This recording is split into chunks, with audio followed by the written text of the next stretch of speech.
స్నానం ఎలా చేయాలి? అసలు ఎన్ని రకాల స్నానాలున్నాయి?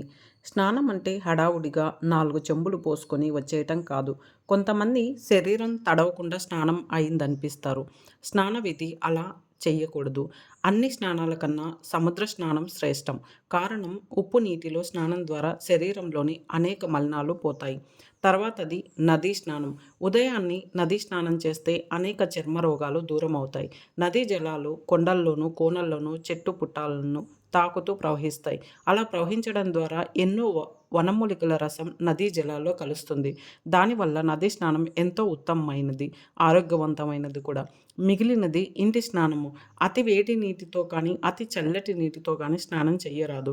గోరువెచ్చటి నీళ్లతో స్నానం చేస్తే శరీరానికి, శరీరం లోపల అవయవాలకి ఎంతో సేద కలుగుతుంది. అనారోగ్యం ఉన్నవారు, చిన్నపిల్లలు తగు రీతిలో వేడి లేదా చల్లనీటితో స్నానం చేయాలి. స్నానము ఒక పని కాదు, ఒక భోగము. సంతృప్తిగా అనుభవించాలి.